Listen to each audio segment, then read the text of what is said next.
Hello students, welcome to La Excellence IAS academy.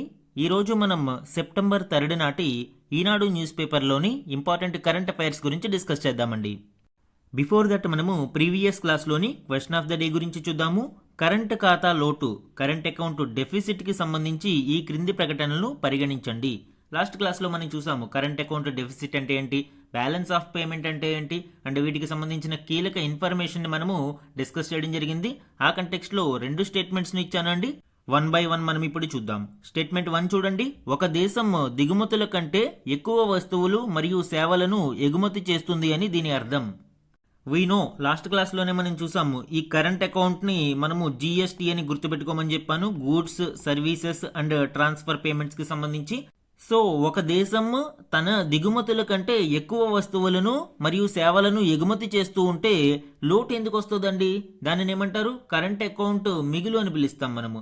So ఇక్కడ మనము deficit గురించి అడిగాము, సర్ప్లస్ గురించి కాదు. సో సర్ప్లస్ అంటే ఈ స్టేట్మెంట్ కరెక్ట్. ఎక్కువ ఎగుమతి చేస్తూ ఉంటే ఆటోమేటిక్గా మిగులు ఉంటుంది. కాబట్టి స్టేట్మెంట్ 1 అనేది రాంగ్ అవుతుంది అండి.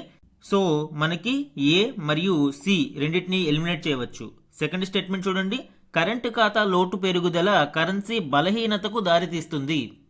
ఎస్, ఈ స్టేట్మెంట్ కరెక్ట్ అండి. ఎలాగా? మనకి ఎప్పుడైతే ఎగుమతులు తక్కువగా జరుగుతూ దిగుమతులను మనం ఎక్కువగా చేసుకుంటూ ఉన్నామో ఆటోమేటిక్గా డొమెస్టిక్ కరెన్సీ యొక్క వాల్యూ అనేది తగ్గుతుంది. ఫర్ ఎగ్జాంపుల్ డాలర్ మరియు రూపీ మనం కంపేర్ చేసినప్పుడు క్యాడ్ వాల్యూ పెరుగుతూ ఉందనుకోండి, అంటే లోటు అనేది పెరుగుతూ ఉందనుకోండి, ఆటోమేటిక్గా మన దేశంలోకి తక్కువ డాలర్లు అనేవి వస్తాయి అండ్ మనము ఎక్కువ డాలర్లను వెచ్చించి వస్తువులను కొనుగోలు చేయాల్సి వస్తుంది. అంటే ఇక్కడ డాలర్కి డిమాండ్ పెరుగుతుంది. ఎప్పుడైతే డాలర్కి డిమాండ్ పెరిగిందో రూపీ అనేది బలహీనపడడం మనం చూడవచ్చు. సో డాలర్ డిమాండ్ పెరిగింది అంటే రూపీ అనేది బలహీనపడుతుంది. ఫర్ ఎగ్జాంపుల్ డాలర్ 80 రూపాయలు ఉందనుకోండి, ఎప్పుడైతే డాలర్ డిమాండ్ పెరుగుతుందో ఆటోమేటిక్గా అది 85 రూపాయలు, 88 రూపాయలు, 90 రూపాయలు ఇలాగా చేరుతూ ఉంటుంది. దీనినే మనము రూపీ డెప్రిసియేషన్ అని పిలుస్తాము. సో ఈ క్యాడ్ వాల్యూ అనేది పెరిగితే ఆటోమేటిక్గా డెప్రిసియేషన్ పెరుగుతూ వస్తుంది. కాబట్టి సెకండ్ స్టేట్మెంట్ అనేది కూడా ఇక్కడ కరెక్ట్ అవుతుంది. ఆన్సర్ ఏమవుతుందండి? B 2 only is the correct answer. ఈరోజు ఈనాడు న్యూస్ పేపర్లోని important topics to be covered మనం చూస్తే ఫస్ట్ వన్, రాష్ట్రపతి కోరిన అంశాలపై రాజ్యాంగ నిబంధనలను మాత్రమే వివరిస్తాం. ఈ article recent presidential reference hearing కి సంబంధించిన ఇంపార్టెంట్ అప్డేట్స్ గురించి వివరించడం జరిగింది. ఇది మనకి పాలిటీలో ఇంపార్టెంట్ అండి. సెకండ్ వన్, భారత్ తొలి 32 బిట్ చిప్ సమర్థతలో టాప్. ఈ ఆర్టికల్ విక్రమ్ 3201 చిప్ కి సంబంధించి, అలానే ఇటీవలి సెమికాన్ ఇండియా 2025 సదస్సుకి సంబంధించిన కీలక అప్డేట్స్ వివరించడం జరిగింది. ఇది మనకి సైన్స్ అండ్ టెక్నాలజీలో ఇంపార్టెంట్. థర్డ్ వన్, లానినా వచ్చేస్తుంది. సో లానినా ప్రభావం ఇప్పుడు ప్రపంచం మీద ఉండబోతుంది అని వరల్డ్ మెటీరియలాజికల్ ఆర్గనైజేషన్ సూచించడం మనం చూడవచ్చు. ఇది మనకి జాగ్రఫీలో ఇంపార్టెంట్ అండి. అలానే ఎన్విరాన్మెంట్ టాపిక్స్లో కూడా ఇది ఇంపార్టెంట్. ఫోర్త్ వన్, ట్రంప్ అహంకారం వల్లే భారత్తో సంబంధాలు దెబ్బతింటున్నాయి. అమెరికాలో చాలా మంది పొలిటికల్ ఎనలిస్ట్స్ ట్రంప్ యొక్క తీరును తప్పుపడుతూ ఉన్నారు. ముఖ్యంగా భారత్తో వ్యవహరిస్తున్న తీరు, భారత్ మీద అధిక సుంకాలను విధించడం సరికాదు అని వాళ్ళ యొక్క విశ్లేషణ. సో దీనికి సంబంధించిన డీటెయిల్స్ మనము ఇంటర్నేషనల్ రిలేషన్స్ లో ఇంపార్టెంట్. ఫిఫ్త్ వన్, బెట్టింగ్ భూతంపై కొత్త అస్త్రం. ఈ ఆర్టికల్ రీసెంట్ గా government of India betting apps ని నిషేధిస్తూ ఒక కీలక చట్టాన్ని తీసుకురావడం జరిగింది. ఆ కంటెక్స్ట్ లో దీనికి సంబంధించిన కీ డీటెయిల్స్ ఈ ఆర్టికల్లో వివరించారు. ఇది మనకి గవర్నెన్స్ లో ఇంపార్టెంట్. ఇవే కాకుండా ఈ రోజు ఈనాడు న్యూస్ పేపర్లోని అదర్ ఇంపార్టెంట్ కరెంట్ అఫైర్స్ ని గురించి కూడా డిస్కస్ చేద్దామండి. ఈ రోజు మన ఫస్ట్ ఆర్టికల్ చూడండి. రాష్ట్రపతి కోరిన అంశాలపై రాజ్యాంగ నిబంధనలను మాత్రమే వివరిస్తాం. బిల్లుల ఆమోదం వివాదవాద్యంలో సుప్రీంకోర్టు వెల్లడి. సో ఈ ఆర్టికల్ మనకి ప్రెసిడెన్షియల్ రిఫరెన్స్ కేసు ఏదైతే ఉందో ఆర్టికల్ 143ని ఉపయోగించి రాష్ట్రపతి ద్రౌపది ముర్ము గారు సుప్రీంకోర్టును 14 క్వశ్చన్స్ అడిగారు. సో ఆ కేసు మీద సుప్రీంకోర్టు 5 సభ్యులతో కూడిన రాజ్యాంగ ధర్మాసనాన్ని ఏర్పాటు చేసింది. సో ఆ ధర్మాసనం విచారణను చేపడుతూ ఉంది. ఆ విచారణలో భాగంగా ధర్మాసనం ఒక విషయాన్ని స్పష్టం చేసింది. ప్రెసిడెన్షియల్ రిఫరెన్స్లో రాష్ట్రపతి కోరిన 14 క్వశ్చన్స్లోని అంశాలపై రాజ్యాంగ నిబంధనలను మాత్రమే వివరిస్తాము అని, and individual state to state cases గురించి ఇక్కడ చర్చ ఉండదు అని సుప్రీంకోర్టు స్పష్టం చేయడం మనం చూడవచ్చు. అంటే క్వశ్చన్ ఆఫ్ లా గురించి ఏదైతే చట్టపరమైన విభేదాలు, చట్టపరమైన అంశాలలో ప్రాబ్లమ్స్ ఏవైతే ఉన్నాయో వాటి గురించి మాత్రమే డిస్కషన్ ఉంటుంది. రాజ్యాంగ నిబంధనలు సరిగా పాటించబడుతున్నాయా లేదా, లా సరిగా అమలవుతుందా లేదా, వీటి గురించి మాత్రమే ఈ 14 క్వశ్చన్స్లోని అంశాలకి వివరణ ఇస్తాము అని, and state to state cases గురించి ఇక్కడ చర్చ ఉండదు అని సుప్రీంకోర్టు యొక్క రాజ్యాంగ ధర్మాసనం స్పష్టం చేసింది. రాష్ట్రపతి ద్రౌపది ముర్ము గారు వివరణ కోరిన అంశాలకు గాను రాజ్యాంగ నిబంధనలు ఏమి చెబుతున్నాయో వాటిని మాత్రమే వివరిస్తాము అని సుప్రీంకోర్టు పేర్కొంది. విడివిడి కేసుల వివరాల్లోకి వెళ్లబోము అని సుప్రీంకోర్టు రాజ్యాంగ ధర్మాసనం స్పష్టం చేసింది. అలానే ఈ కేసులు వివిధ రాష్ట్రాల యొక్క అభిప్రాయాలను కూడా ధర్మాసనం తెలుసుకుంటూ ఉంది. అందులో భాగంగా తమిళనాడు మరియు వెస్ట్ బెంగాల్ కి సంబంధించిన వాదనలను నిన్న వినడం మనం చూడవచ్చు. అందులో బిల్లులను రాష్ట్రపతి, గవర్నర్లు నిరవధికంగా నిలిపివేయడంపై రాష్ట్ర ప్రభుత్వాలు న్యాయస్థానాలను ఆశ్రయించరాదు అన్న కేంద్ర ప్రభుత్వం యొక్క వాదనను ఈ రాష్ట్రాల తరపున పాల్గొన్న న్యాయవాదులు తోసిపుచ్చారు. సో వారు చెప్పేదేంటి, పాలనాపరమైన అంశాలలో కేంద్ర మంత్రివర్గం సిఫారసుల మేరకు రాష్ట్రపతి, రాష్ట్ర మంత్రివర్గం యొక్క సిఫారసుల మేరకు గవర్నరు నడుచుకోవాల్సి ఉంటుంది అని, వారు తమకు తాము స్వీయ నిర్ణయాలు తీసుకోలేరు అని పేర్కొనడం చూడవచ్చు. అంటే సెల్ఫ్ మేడ్ డెసిషన్స్ అనేవి ఇక్కడ వర్క్ అవ్వవు. రాష్ట్రపతి కావచ్చు లేదా గవర్నర్ కావచ్చు, మంత్రిమండలి యొక్క ఎయిడ్ అండ్ అడ్వైజ్ వీటి మీద వాళ్ళ యొక్క నిర్ణయాలు తీసుకోవాల్సిన అవసరం ఉంటుంది. ఇక్కడ సొంత నిర్ణయాలకు తావు లేదు. ఎందుకు అంటే గవర్నర్ మరియు రాష్ట్రపతులను కేవలం నామినల్ హెడ్స్ గా మాత్రమే భారత రాజ్యాంగం ఇక్కడ ప్రతిపాదించింది. వాళ్ళకి రియల్ పవర్స్ అనేవి చాలా తక్కువగా ఉంటాయి. అయితే కొన్ని సందర్భాలలో వాళ్ళకి విచక్షణాధికారాలు ఉంటాయి. కానీ ఇక్కడ మ్యాక్సిమం కేసెస్లో aid and advise of council of ministers కి మాత్రమే వాళ్ళు కట్టుబడి ఉండాల్సిన అవసరం ఉంది. సో ఆర్టికల్ 200లో చెప్పినట్టు గవర్నర్ రాష్ట్రానికి సంబంధించిన బిల్లును ఆమోదించాలి లేదా తిరస్కరించాలి, లేదా దానిని పునఃపరిశీలన కోసం రాష్ట్ర శాసనసభకు పంపించాల్సి ఉంటుంది, లేదా కొన్ని ప్రత్యేక సందర్భాలలో రాష్ట్రపతి యొక్క పరిశీలన అవసరమని భావించినప్పుడు రాష్ట్రపతికి దానిని రిజర్వ్ చేయాల్సి ఉంటుంది. సో ఈ కండిషన్స్ కాకుండా నిరవధికంగా ఆ బిల్లును వాయిదా వేస్తూ వెళితే అక్కడ రాజ్యాంగపరమైన సంక్షోభం తలెత్తే అవకాశం ఉంది అనేది వీరి యొక్క వాదన. ఈ కేసు యొక్క విచారణ ఇంకా జరుగుతూ ఉంది. అండ్ ఫర్దర్ అప్డేట్స్ మనము నెక్స్ట్ క్లాసెస్లో చూద్దాం. మన నెక్స్ట్ ఆర్టికల్ చూడండి. ఆర్థిక సవాళ్లున్నా తగ్గేదేలే, ఏప్రిల్ జూన్లో 7.8 వృద్ధి సాధించాం, 10 సెమీకండక్టర్ ప్రాజెక్టుల్లోకి 1.58 లక్షల కోట్లు, సెమీకాన్ ఇండియా సదస్సులో ప్రధాని మోదీ. సో ఈ ఆర్టికల్ మనకి ఇటీవల కండక్ట్ చేసిన సెమీకాన్ ఇండియా 2025 కాన్ఫరెన్స్కి సంబంధించి అందులో మోదీ గారు చేసిన ప్రసంగంలోని కీ హైలైట్స్ గురించి వివరించడం జరిగింది. దీనిలోని డీటెయిల్స్ ఇప్పుడు చూద్దాం. సెమీకాన్ ఇండియా 2025 కాన్ఫరెన్స్ని ప్రధాని నరేంద్ర మోదీ గారు ఇనాగ్రేట్ చేయడం జరిగింది. ఇది 3 days కాన్ఫరెన్స్ అండి. సెప్టెంబర్ 2 నుంచి సెప్టెంబర్ 4 వరకు ఈ కాన్ఫరెన్స్ నిర్వహించడం జరుగుతుంది. ముఖ్యంగా భారతదేశాన్ని సెమీకండక్టర్ రంగంలో ముందుకు తీసుకువెళ్లడంలో ఈ కాన్ఫరెన్స్ దోహదపడుతుంది. ఈ కాన్ఫరెన్స్ యొక్క ఇనాగరేషన్ మీటింగ్ లో ప్రధాని నరేంద్ర మోదీ గారు మాట్లాడుతూ భారతదేశం అనేక ఆర్థిక సవాళ్లు ఉన్నా కూడా జీడిపి వృద్ధిని చూపిస్తూనే ఉంది అని, దీనికి నిదర్శనంగా మొదటి క్వార్టర్లో మనము 7.8% వృద్ధిని నమోదు చేయడం విశేషంగా ఆయన అభివర్ణించారు. అలానే సెమీకండక్టర్ రంగంలో భారతదేశం మరింత ముందుకు వెళ్లనుంది అని, ప్రపంచ దేశాలు మనతో కలిసి వస్తున్నాయి అని ఆయన పేర్కొన్నారు. ముఖ్యంగా ఇండియా సెమీకండక్టర్ మిషన్ తదుపరి దశలో భాగంగా $18 బిలియన్ అంటే 1.58 లక్షల కోట్ల 10 సెమీకండక్టర్ ప్రాజెక్టులు మన దేశంలో రాబోతున్నాయి అని మోడీ వెల్లడించడం చూడవచ్చు. సో ఇక్కడ హైలైట్స్ మనం చూస్తే ఇండియా యొక్క సెమీకండక్టర్ జర్నీ గురించి చూడాలి. అలానే భారతదేశం సెమీకండక్టర్ రంగంలో వృద్ధి సాధించడానికి తీసుకుంటున్న ఇనిషియేటివ్స్, అలానే ఇండియా యొక్క సెమీకండక్టర్ మిషన్ గురించి డిస్కస్ చేయాల్సిన అవసరం ఉంది. అండ్ ఈ సెమీకండక్టర్ రంగంలో అవకాశాలను అందిపుచ్చుకోవడానికి భారతదేశం తీసుకోవాల్సిన మెజర్స్ గురించి కూడా మనం చూద్దామండి. అసలు సెమీ కండక్టర్ అంటే ఏంటి? సో ఈ పదం చూస్తేనే మనకి అర్థమవుతుంది. ఎటిమలాజికల్ గా మనం బ్రేక్ డౌన్ చేస్తే సెమీ కండక్టర్, కండక్టర్ అంటే ఏంటండి? విద్యుత్ ప్రవాహానికి దోహదపడే మెటీరియల్ ని మనము కండక్టర్ మెటీరియల్ అని పిలుస్తారు. అయితే ఇక్కడ సెమీ కండక్టర్ అంటే అటు పూర్తి స్థాయిలో కండక్టర్ కాదు, అలానే ఇటు పూర్తిగా నిరోధించే మెటీరియల్ కాదు, రెసిస్టర్ కూడా కాదు. So semi conductor. సో వీటి యొక్క ఈ ప్రాపర్టీయే modern electronic gadgets like computers, smart phones లో చాలా కీలకంగా వీటి యొక్క ఆవశ్యకతకు కారణమవుతుంది. అండ్ ఇప్పుడు ఈ సెమీ కండక్టర్ ఇండస్ట్రీలో భారతదేశం రాణించడానికి ప్రభుత్వం అనేక చర్యలు తీసుకుంటుంది. ఈ సెమీ కండక్టర్స్కి ఎగ్జాంపుల్స్ ఏంటండి?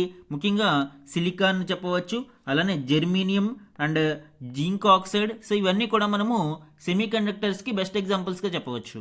ఈ సెమీకాన్ ఇండస్ట్రీని భారతదేశం అందిపుచ్చుకోవడానికి అనేక ఇనిషియేటివ్స్ని తీసుకువచ్చిందండి. ముఖ్యంగా ప్రొడక్షన్ లింక్డ్ ఇన్సెంటివ్స్ కావచ్చు, డిజైన్ లింక్డ్ ఇంటెన్సివ్ కావచ్చు, అలానే స్పెక్స్ అంటే scheme for promotion of manufacturing of electronic components and semi conductors. ఈ స్పెక్స్ స్కీమ్ కావచ్చు and electronics manufacturing clusters EMC scheme కావచ్చు, ఇలా అనేక రకాల పథకాలను మరియు ప్రోత్సాహకాలను ప్రభుత్వం ఈ రంగానికి అందిస్తూ ఉంది. అదేవిధంగా మైక్రో ప్రాసెసర్ చిప్ డిజైన్ స్టార్టప్స్ని ప్రోత్సహించడం కోసము మరియు ఈ రంగంలో సెమీకండక్టర్ రంగంలో ఇన్నోవేషన్స్ కోసం భారత ప్రభుత్వం 2021లో ఇండియా సెమీకండక్టర్ మిషన్ని లాంచ్ చేయడం జరిగింది. Ministry of electronics and information technology mighty ఆధ్వర్యంలో దీనిని ప్రారంభించారు. సో ముఖ్యంగా ఈ పథకాలు మరియు మిషన్ ద్వారా భారతదేశం సెమీకండక్టర్ రంగంలో ఎదగడానికి తన ప్రయత్నాలు చేస్తూ ఉంది. అండ్ గణాంకాలను మనం పరిశీలిస్తే ఇండియా సెమీకండక్టర్ మార్కెట్ యొక్క సైజు మనం చూసినప్పుడు 2023లో $38 బిలియన్ ఉన్న మార్కెట్ 2024-25 నాటికి 45 నుంచి 50 బిలియన్ డాలర్లకు ఎదిగింది. అండ్ 2030 నాటికి సుమారు 100 నుంచి 110 బిలియన్ డాలర్లకు చేరే అవకాశం ఉందని కూడా ఇక్కడ చాలామంది భావిస్తున్నారు. ప్రజెంట్ స్టేటస్ మనం చూసినప్పుడు ప్రస్తుతం భారతదేశంలో 5 సెమీకండక్టర్ యూనిట్ల నిర్మాణం శరవేగంగా జరుగుతుంది అని కేంద్ర మంత్రి అశ్విని వైష్ణవ్ గారు తెలిపారు. అండ్ సెమీకండక్టర్ ఎకోసిస్టమ్ని పెంపొందించడం కోసం కేంద్రం అనేక చర్యలు తీసుకుంటుంది అని కూడా ఆయన తెలిపారు. అండ్ దీనికి కంటిన్యూషన్గా మన నెక్స్ట్ ఆర్టికల్ చూడండి. భారత తొలి 32 బిట్ చిప్ సమర్థతలో టాప్. ఈ ఆర్టికల్ విక్రమ్ 3201 ఇండిజినస్ చిప్ గురించి వివరించడం జరుగుతుంది. ఇండియా యొక్క సెమీకండక్టర్ ఇండస్ట్రీ ప్రయాణంలో ఇది ఒక తొలి విజయంగాను మరియు కీలక మైలురాయిగాను అభివర్ణిస్తూ ఉన్నారు. సో దీనికి సంబంధించిన డీటెయిల్స్ ఇప్పుడు చూద్దాం. సెమీకాన్ ఇండియా 2025 సదస్సులో ప్రధాని నరేంద్ర మోదీకి అందజేసిన భారత తొలి స్వదేశీ 32 బిట్ చిప్ అందరి దృష్టిని ఆకర్షిస్తుంది. దీనిని చండీగఢ్లోని భారత అంతరిక్ష పరిశోధన సంస్థ ఇస్రోకు చెందిన సెమీకండక్టర్ ల్యాబొరేటరీ రూపొందించింది. ఈ మైక్రో ప్రాసెసర్ చిప్ యొక్క నేమ్ ఏంటండి? విక్రమ్ 3201. ఇది ఇండియా యొక్క first indigenous micro processor. So భారతదేశంలోని 32 బిట్ చిప్కి సంబంధించి మొదటి మైక్రో ప్రాసెసర్గా ఇది చెప్పవచ్చు, స్వదేశీయంగా డెవలప్ చేసిన వాటిలో. అలానే 2009లో మనకి విక్రమ్ 1601 అంటే 16 బిట్కి సంబంధించిన ఫస్ట్ వెర్షన్ కూడా మనం చూడవచ్చు. ఇది 32 బిట్కి సంబంధించి. ఇస్రో తయారు చేసిన ఈ మైక్రో ప్రాసెసర్ అంతరిక్షంలో ప్రయోగించే రాకెట్లలో ఉత్పన్నమయ్యే కఠోర పరిస్థితులను తట్టుకునేలాగా ప్రత్యేకంగా డిజైన్ చేయడం జరిగింది. ముఖ్యంగా ఇది -55°C శీతల వాతావరణాన్ని, అలానే 125°C వరకు వేడిని కూడా తట్టుకోగలదు. అండ్ భారీ ప్రకంపనలను అండ్ రేడియేషన్ ని కూడా తట్టుకుని ఇది పనిచేయగలదు. ఈ మైక్రో ప్రాసెసర్ చిప్ ని మనము వాహన నౌకలు అంటే శాటిలైట్ లాంచ్ వెహికల్స్ కి సంబంధించి మార్గనిర్దేశం, నియంత్రణ, మిషన్ నిర్వహణ వంటి పనులకు ఉపయోగిస్తారు. రాకెట్లను నిర్దేశిత మార్గంలో స్థిరంగా ఉంచడానికి అవసరమైన లెక్కలను ఇది చాలా తక్కువ టైంలో, రెప్పపాటు కాలంలోనే క్యాలిక్యులేట్ చేసి సరి అయిన నిర్దేశంలో వాటిని ప్రయాణించేలాగా ఉపకరిస్తుంది. దీనిని ఏరోస్పేస్, డిఫెన్స్, ఆటోమోటివ్, ఇంధన రంగాలలో ఉపయోగించడానికి వీలు అవుతుంది. విక్రమ్ 3201ని PSLV C-20 రాకెట్లు విజయవంతంగా ఆల్రెడీ పరీక్షించడం జరిగింది. మన నెక్స్ట్ ఆర్టికల్ చూడండి. లానినా వచ్చేస్తుంది. సో ఈ ఆర్టికల్ లానినాకి సంబంధించి ఈ లానినా ఫినామినన్ అంటే ఏంటి అండ్ సెప్టెంబర్ నుంచి ఈ లానినా ప్రభావం ఉండబోతుంది అని వరల్డ్ మెటీరియలాజికల్ ఆర్గనైజేషన్ హెచ్చరించిన నేపథ్యంలో దీని ప్రభావం గురించి మనం డిస్కస్ చేద్దామండి. ఈ ఏడాది సెప్టెంబర్ నుంచి వాతావరణాన్ని లానినా ప్రభావితం చేయనుంది అని ప్రపంచ వాతావరణ పరిశోధన సంస్థ WMO ప్రకటించింది. అయితే లానినా అంటే ఏంటి, నార్మల్ సిచ్యువేషన్ కి లానినా సిచ్యువేషన్ కి డిఫరెన్స్ ఏముంటుంది అండ్ ఎల్నినో మరియు లానినా మధ్య ఉన్న భేదం గురించి మనం ఇక్కడ డిస్కస్ చేద్దాం. ఈ ఎల్నినో మరియు లానినా యొక్క ప్రభావం అనేది ముఖ్యంగా మనము ఎక్కడ అబ్జర్వ్ చేయవచ్చు, పెరువియన్ కోస్ట్ మరియు ఆస్ట్రేలియన్ కోస్ట్లోని మార్పుల ఫలితంగా ఈ ప్రభావం అనేది ఉంటుంది. ఇది మనకి పసిఫిక్ ఓషన్లో కనిపిస్తుంది. సో న్యూట్రల్ సిచ్యువేషన్స్లో అంటే ఎల్నినో కానీ లానినా కానీ లేని నార్మల్ సిచ్యువేషన్లో ఇది పెరువియన్ కోస్ట్. ఈ పెరువియన్ కోస్ట్ కోల్డ్ వాటర్స్తో ఉంటుంది అండ్ నార్మల్ సిచ్యువేషన్లో ఆస్ట్రేలియన్ కోస్ట్ అనేది కొంత వామ్ వాటర్స్ని కలిగి ఉంటుంది. అండ్ ట్రేడ్ విండ్స్ వాణిజ్య పవనాల కారణంగా ఇక్కడ ఈ వాటర్ సర్క్యులేషన్ అనేది మనము ఈ విధంగా చూడవచ్చు. అలానే దీంతో పాటు ఎయిర్ విండ్ మూవ్మెంట్ మనం ఈ విధంగా చూడవచ్చు. దీనినే మనము వాకర్ సర్క్యులేషన్ అని పిలుస్తాము. Walker circulation. సో ఈ వాకర్ సర్క్యులేషన్ ఒక రెగ్యులర్ ఫినామినా నార్మల్ ఇయర్స్ లో మనం చూస్తూ ఉంటాము. అయితే కొన్ని సందర్భాలలో ఈ వాకర్ సర్క్యులేషన్ అనేది దెబ్బతింటుంది. అండ్ ముఖ్యంగా ఇక్కడ మనం అబ్జర్వ్ చేసినప్పుడు ఎల్నినో సంవత్సరం మనం తీసుకున్నప్పుడు ఈ పెరువియన్ కోస్ట్ అనేది వామ్ వాటర్స్ ని కలిగి ఉంటుంది అండ్ ఆస్ట్రేలియన్ కోస్ట్ అనేది కోల్డ్ వాటర్స్ ని కలిగి ఉంటుంది. సో ఇప్పుడు ఏం జరుగుతుంది అంటే ఈ వాకర్ సైకిల్ అనేది దెబ్బతింటుంది. జనరల్ గా ఎప్పుడైతే ఈ వామ్ వాటర్స్ ఇక్కడ మనకి వచ్చాయో ఈ వామ్ వాటర్స్ కారణంగా ఎయిర్ అనేది రైజ్ అవుతుంది. ఎయిర్ రైజ్ అయ్యి మనకి ఇక్కడ ప్రెసిపిటేషన్ అంటే వర్షపాతం కలుగుతూ ఉంటుంది. ఈ ప్రాంతంలో అందుకే అధిక వర్షపాతం కలుగుతుంది. అండ్ ఇక్కడ లో ప్రెజర్ జోన్ ఉంటుంది అండ్ ఇక్కడ కోల్డ్ వాటర్స్ కారణంగా హై ప్రెజర్ జోన్ ఉంటుంది. సో ఎప్పుడైతే ఈ లో ప్రెజర్ జోన్ ఏర్పడిందో ఆటోమేటిక్ గా మళ్ళీ ఈ వాణిజ్య పవనాలు ఇటువైపు పయనిస్తూ ఉంటాయి. అయితే ఎల్నినో ఇయర్ లో మనం చూసినప్పుడు ఆస్ట్రేలియన్ కోస్ట్ లో మనకి హై ప్రెజర్ జోన్ క్రియేట్ అవుతుంది అండ్ పెరువియన్ కోస్ట్ లో ఈ వామ్ వాటర్స్ కారణంగా లో ప్రెజర్ జోన్ క్రియేట్ అవుతుంది. అండ్ ఇక్కడ వర్షపాతం నమోదవుతూ ఉంటుంది అండ్ ఈ ఆస్ట్రేలియన్ కోస్ట్ అనేది వర్షాభావ పరిస్థితులను ఎదుర్కొంటూ ఉంటుంది. దీనికి స్పెసిఫిక్ రీజన్స్ ఇంకా పూర్తి స్థాయిలో కనుగొనలేదు అండి. డ్యూ టు వేరియస్ రీజన్స్ ఈ ఎల్నినో కారణాలు అనేది మనం చూడవచ్చు. అయితే ఈ యాంథ్రోపోజెనిక్ యాక్టివిటీస్ కారణంగా క్లైమేట్ చేంజెస్ మరింత దీనికి దోహదపడుతూ ఉన్నాయి అండ్ ఫ్రీక్వెన్సీ అనేది పెరుగుతూ ఉంది.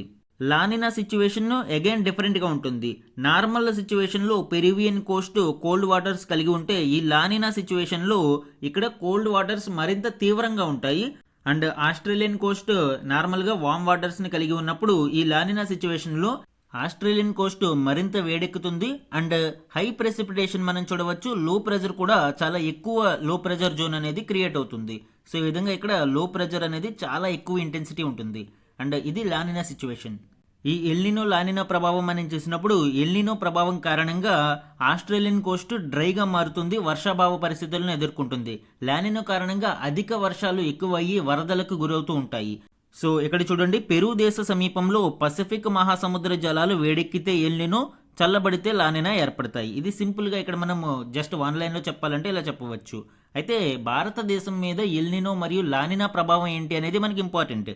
ఎల్నినో ఋతుపవనాలను బలహీనపరిచి భారత్లో వర్షాభావానికి దారితీస్తే లానినా ఋతుపవనాలను బలపరిచి అధిక వర్షాలకు మరియు ఎక్కువ చలిని తీసుకువస్తుంది. ఎందుకు ఈ సిచ్యువేషన్ ఏర్పడుతుంది? దీనికి సంబంధించి జాగ్రఫికల్ ఫినామినా మనం చూద్దాము అండి. జనరల్ గా మనకి భారతదేశం యొక్క ఋతుపవన వ్యవస్థ చాలా కాంప్లెక్స్ వ్యవస్థ. అనేక కారణాలు దాని మీద ఆధారపడి ఉంటాయి. అయితే భారత ఋతుపవన వ్యవస్థని ప్రభావితం చేసే వాటిలో వన్ ఆఫ్ ద మేజర్ మనము మెసకరిన్ హై బేసిన్ గురించి చెప్పుకోవచ్చు అండి. మెసకరిన్ ఐలాండ్స్ ఆ ప్రాంతంలో ఈ మెసకరిన్ హై అనేది ఉంటుంది. అంటే సుమారు ఈ ఆఫ్రికన్ కోస్ట్ ఈ ప్రాంతంలో మనము మెసకరిన్ హైని చూడవచ్చు. సో ఈ మెసకరిన్ హై అనేది భారత ఋతుపవన వ్యవస్థ మీద చాలా తీవ్ర ప్రభావం చూపిస్తుంది. ఏ విధంగా? నార్మల్ సిచ్యువేషన్ లో ఇక్కడ వామ్ వాటర్స్, ఈ వామ్ టెంపరేచర్స్ కారణంగా ఇక్కడ లో ప్రెజర్ క్రియేట్ అవుతుంది అండ్ ఒక పోర్షన్ ఇటువైపు వెళ్తే ఒక పోర్షన్ ఇక్కడ సబ్సిడ్ అవుతుంది. అంటే ఇక్కడ హై ప్రెజర్ అనేది క్రియేట్ అవుతుంది. నార్మల్ సిచ్యువేషన్ లో ఈ మసకరిన్ హై దగ్గర హై ప్రెజర్ అనేది క్రియేట్ అవుతుంది. ఎప్పుడైతే మసకరిన్ హై దగ్గర హై ప్రెజర్ ఉందో ఆటోమేటిక్ గా ఈ ఋతుపవన వ్యవస్థలు చాలా బలంగా భారతదేశం వైపుకు వస్తాయి. ముఖ్యంగా హిమాలయ పర్వత ప్రాంతాలలో ఐటీసీజెడ్ కారణంగా ఏర్పడిన లో ప్రెజర్ కారణంగా ఈ మసకరిన్ హై నుంచి ఋతుపవన వ్యవస్థలు భారతదేశం వైపు ప్రయాణిస్తాయి. ఇది నార్మల్ సిచ్యువేషన్ లో. కానీ ఎల్నినో సిచ్యువేషన్ లో ఏం జరుగుతుంది? ఇక్కడ కోల్డ్ వాటర్స్, ఈ కోల్డ్ టెంపరేచర్స్ కారణంగా హై ప్రెజర్ అనేది ఉంటుంది. ఈ హై ప్రెజర్ జోన్ కారణంగా మసకరిన్ హైకి రావాల్సిన ఈ బ్రాంచ్ వీక్ అవుతుంది. సో మసకరిన్ బేస్ దగ్గర ఈ ప్రెజర్ అనేది, హై ప్రెజర్ అనేది చాలా తక్కువ ఇంటెన్సిటీతో ఉంటుంది. దీని కారణంగా భారతదేశం మీదకి రావాల్సిన ఋతుపవనాలు చాలా బలహీనపడుతూ ఉంటాయి అండ్ ఇది వర్షాభావ పరిస్థితులకు దారితీస్తుంది. ఇంకా లానినో సిచ్యువేషన్ చూద్దాం. లానినోలో ఏం జరుగుతుంది అండి? ఈ ఆస్ట్రేలియన్ కోస్ట్ దగ్గర చాలా విపరీతమైన లో ప్రెజర్ జోన్ అనేది క్రియేట్ అవుతుంది. వెరీ హై ఇంటెన్సిటీ ఉంటుంది. సో దీని కారణంగా చాలా ఎక్కువ హై ప్రెజర్ అనేది మసకరిన్ హై దగ్గర క్రియేట్ అవుతుంది. ఎందుకంటే ఈ బ్రాంచ్ ఇక్కడ సబ్సిడ్ అవ్వాలి, ఇలాగా క్రియేట్ అయిన లో ప్రెజర్ ఇటువైపు ప్రయాణించి ఇక్కడ సబ్సిడ్ అవ్వాలి. సో ఈ హై ప్రెజర్ కారణంగా ఎక్కువ హై ప్రెజర్ ఉండడంతో భారతదేశం వైపు ఋతుపవనాలు చాలా బలంగా వస్తాయి. సో దీని కారణంగా ఎక్కువ వర్షపాతం నమోదవుతుంది, కొన్ని ప్రాంతాలలో వరదలకు దారితీస్తూ ఉంటుంది. సో ఇది మసకరిన్ హైని ప్రభావితం చేయడం కారణంగా ఎల్నినో మరియు లానినాలు భారతదేశ ఋతుపవన వ్యవస్థను ఇక్కడ ప్రభావితం చేస్తున్నాయి. ఇప్పుడు వరల్డ్ మెటీరియలాజికల్ ఆర్గనైజేషన్ యొక్క అప్డేట్ ఏంటండి, సెప్టెంబర్ నుంచి నవంబర్ మధ్య కాలంలో లానినా ఏర్పడడానికి 55 నుంచి 60% వరకు అవకాశాలున్నాయని WMO తెలుపుతుంది. ఈ ఏడాది మార్చి వరకు ఒక న్యూట్రల్ ఫేజ్ ఇక్కడ మనం చూడవచ్చు. అయితే ఇప్పుడు లానినా పరిస్థితులు తలెత్తే అవకాశం ఉంది అని WMO హెచ్చరిస్తుంది. మన నెక్స్ట్ ఆర్టికల్ చూడండి, ట్రంప్ అహంకారం వల్లే భారత్తో సంబంధాలు దెబ్బతింటున్నాయి, అమెరికా ప్రముఖుల వ్యాఖ్య. ఈ ఆర్టికల్ ఇండో యుఎస్ రిలేషన్షిప్ గురించి, అలానే ఇటీవలి కాలంలోని రీసెంట్ డెవలప్మెంట్స్ గురించి వివరిస్తూ ఉంది. ముఖ్యంగా ట్రంప్ యొక్క డెసిషన్స్ కారణంగా భారత్ మరియు అమెరికా మధ్య సంబంధాలు దెబ్బతింటున్నాయని అమెరికాలోని చాలా మంది ప్రముఖులు అభిప్రాయపడుతూ ఉన్నారు. ముఖ్యంగా ట్రంప్ను నోబెల్ బహుమతికి నామినేట్ చేయడానికి భారత ప్రధాని తిరస్కరించడం కారణంగా ట్రంప్ భారత్ మీద పక్షపాత ధోరణితో వ్యవహరిస్తున్నారు అని అమెరికా కాంగ్రెస్ సభ్యుడు రో ఖన్నా వ్యాఖ్యానించారు. భారత్ మరియు అమెరికా మధ్య ద్వైపాక్షిక బంధాన్ని బలోపేతం చేయడానికి 3 దశాబ్దాలుగా జరిగిన కృషిని ట్రంప్ నాశనం చేస్తున్నాడు అని ఆయన ఆరోపించారు. అలానే ట్రంప్ విధానాలు భారత్ను చైనా, రష్యాల వైపు మళ్లిస్తున్నాయని అభిప్రాయపడ్డారు. ఇది అమెరికాకు వ్యూహాత్మకంగా నష్టం కలిగిస్తుంది అని ఆయన తెలిపారు. సో డొనాల్డ్ ట్రంప్ యొక్క అనుచిత నిర్ణయాల కారణంగా భారతదేశం ముఖ్యంగా రష్యా మరియు చైనా వైపు మరింత దగ్గర అవుతుంది అని అమెరికాలోని చాలా మంది ప్రముఖుల యొక్క భావనగా మనం చూడవచ్చు. అలానే నోబెల్ బహుమతికి ట్రంప్ను నామినేట్ చేయడానికి మోడీ తిరస్కరించడంతో కూడా వ్యక్తిగతంగా ఈ కక్ష సాధింపు ధోరణులకు ట్రంప్ పాల్పడుతున్నాడు అని అక్కడ అభిప్రాయపడుతున్నారు. అలానే ట్రంప్ కుటుంబంతో వాణిజ్యానికి పాకిస్తాన్ అంగీకరించింది కాబట్టే ఆయన భారత్ను పక్కన పెట్టారు అని అమెరికా జాతీయ భద్రతా వ్యవహారాల మాజీ సలహాదారు జేక్ సలీవాన్ అభిప్రాయపడ్డారు.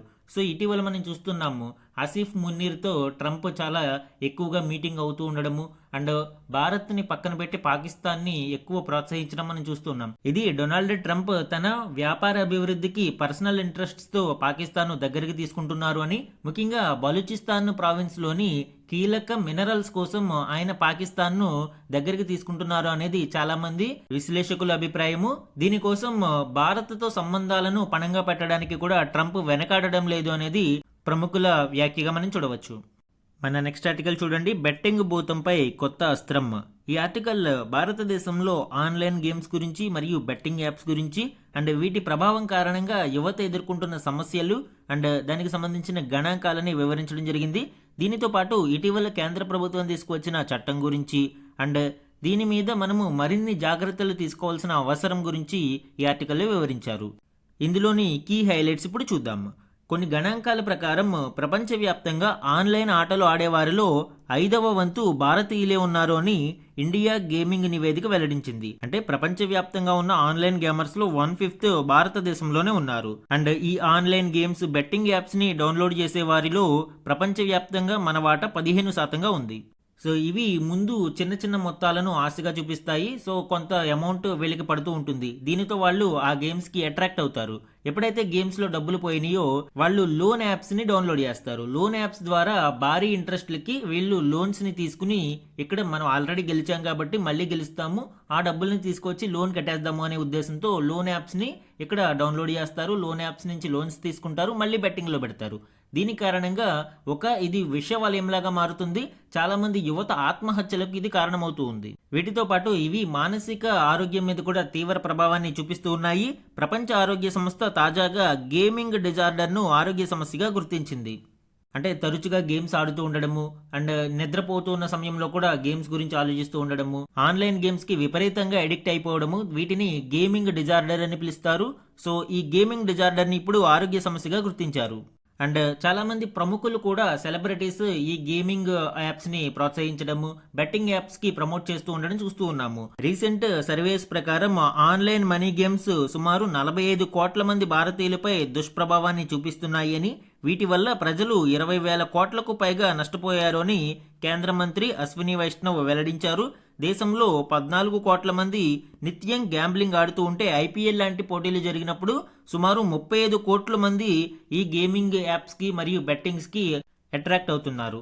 అలానే అదర్ సైడ్ మనము ఇంకొక ప్రాబ్లం చూస్తే ఇక్కడ ఈ అక్రమ సంపాదనను మళ్లించడానికి మరియు మనీ లాండరింగ్ కార్యకలాపాలకు ఆన్లైన్ గేమ్ను ఒక వేదికగా కొంతమంది వినియోగించుకుంటూ ఉన్నారు. ఈ తరహా సంస్థలు ఉగ్రవాద శిబిరాలకు కూడా నిధులను సమకూర్చి దేశ భద్రతకు ముప్పుగా పరిగణిస్తున్నాయి. సో ఇలాంటి వాటన్నిటినీ కూడా చెక్ పెట్టడానికి ఇటీవల కేంద్రం ఒక చట్టాన్ని తీసుకువచ్చింది. ఈ ఆన్లైన్ మరియు బెట్టింగ్ యాప్స్ని నిషేధిస్తూ ఈ చట్టం కొన్ని కీలక నిబంధనలను జారీ చేసింది. దీని ప్రకారం ఆన్లైన్ గేములను నిర్వహించే వారికి 3 ఏళ్ల వరకు జైలు శిక్ష మరియు 3 కోట్ల రూపాయల వరకు పెనాల్టీ విధిస్తారు. అండ్ వీటిని ప్రమోట్ చేసే వారికి 2 ఏళ్ల వరకు జైలు శిక్ష మరియు 50 లక్షల వరకు జరిమానా తప్పదు. అలానే ఈ చట్టంలో మరొక కోణం మనం చూడవచ్చు. ఆన్లైన్ నాన్ ఫైనాన్షియల్ గేమ్స్ ఏవైతే ఉన్నాయంటే ఈ మనీని ఇన్వాల్వ్ చేయకుండా సోషల్ ఇంటరాక్షన్ ని పెంచే ఈ గేమ్స్ ని ప్రోత్సహించడానికి కూడా ఈ చట్టం కొన్ని నిబంధనలను తీసుకువచ్చింది. కానీ చట్టాలను తీసుకువచ్చినంత మాత్రాన వీటిని మనం అరికట్టగలమా అనేది ఇక్కడ చూడాలి అండి. ఎందుకంటే వర్చువల్ ప్రైవేట్ నెట్వర్క్స్ విపిఎన్స్ వంటి వాటిని ఉపయోగించి ఇండియాలోని లొకేషన్స్ని చేంజ్ చేసి విదేశాలలో ఉన్నట్లు చూపిస్తూ గేమ్స్ని ఆడేవాళ్ళు ఉంటారు. సో అలాంటి వాటి మీద నిఘాని మనం ఏర్పరిచి పూర్తిగా ఈ ఆన్లైన్ గేమింగ్స్ నుంచి మరియు ఈ బెట్టింగ్ యాప్స్ నుంచి యువతను రక్షించాల్సిన అవసరం ఎంతైనా ఉంది. దీనికోసం ఆన్లైన్ గేమింగ్ మరియు బెట్టింగ్లపై నిరంతర నిఘాతో పాటు యువతకు మనము మరింత అవగాహన కల్పించడం అవసరం. మన నెక్స్ట్ ఆర్టికల్ చూడండి, ఆమె ఎక్కడ. ఈ ఆర్టికల్ పోలీసు బలగాలలో అంటే ఎస్పెషల్లీ యూనిఫామ్ జాబ్స్లో మహిళల యొక్క ప్రాతినిధ్యం గురించి ఇక్కడ గణాంకాలు ఇవ్వడం జరిగింది అండి. ముఖ్యంగా 33% ప్రాతినిధ్యం ఉండేలా చూడాలి అని కేంద్రం సూచిస్తూ ఉంది. దీనిలో ఏ రాష్ట్రాలు ఎన్ని సంవత్సరాలకు ఈ 33% పార్టిసిపేషన్కి చేరుకుంటారు అనేది ఇండియా జస్టిస్ రిపోర్ట్ 2025 గణాంకాల ప్రకారం ఇవ్వడం జరిగింది. దీని ప్రకారం మనం చూస్తే బీహార్ మరియు ఆంధ్రప్రదేశ్ 3 ఏళ్లలోనే ఈ ఘనతను చేరుకునే అవకాశం ఉంది అని, అండ్ చాలా రాష్ట్రాలలో మాత్రం పరిస్థితి దీనికి భిన్నంగా ఉంది. ప్రస్తుత పరిస్థితులు ఇలాగే కొనసాగితే పోలీసు దళాలలో మహిళల వాటా 33% చేరడానికి ఆయా రాష్ట్రాలకు ఎన్నేళ్ల సమయం పట్టవచ్చు అనేది చూస్తే జార్ఖండ్ 175 సంవత్సరాలకి గాని పోలీసు బలగాలలో మహిళల ప్రాతినిధ్యం అనేది పెరగదు 33%కి. కర్ణాటకలో అయితే ఇది 115 సంవత్సరాలు పడుతుంది, రాజస్థాన్లో 92 సంవత్సరాలు, వెస్ట్ బెంగాల్లో 80 సంవత్సరాలు, మధ్యప్రదేశ్లో 80 సంవత్సరాలు, ఒడిశాలో 73 సంవత్సరాలు, ఛత్తీస్గఢ్ 60 సంవత్సరాలు, ఉత్తరప్రదేశ్ 45 సంవత్సరాలు, కేరళలో 29 సంవత్సరాలు, తెలంగాణలో 22 సంవత్సరాలు, తమిళనాడులో 20 సంవత్సరాలు, గుజరాత్లో 13 సంవత్సరాలు, మహారాష్ట్రలో 12 సంవత్సరాలు, మిజోరాం 132 సంవత్సరాలు, హైయెస్ట్ ఇక్కడ చూస్తే త్రిపుర 222 సంవత్సరాలు, అస్సాం 119 సంవత్సరాలు.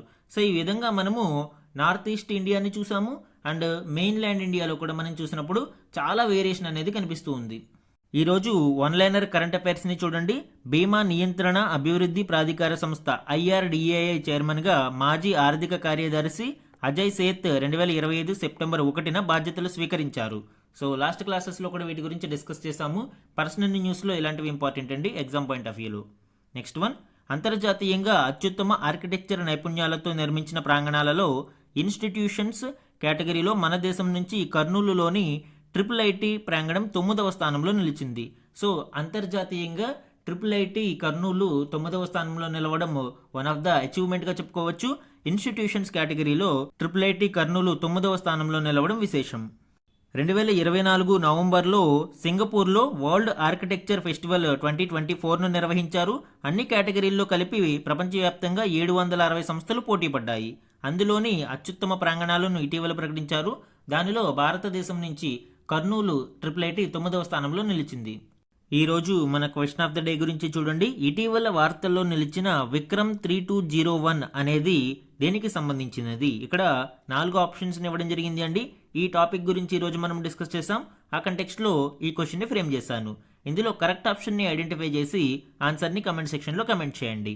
ఇది ఈరోజు ఈనాడు న్యూస్ పేపర్లోని ఇంపార్టెంట్ కరెంట్ అఫైర్స్ మీద daily analysis. Thank you for watching.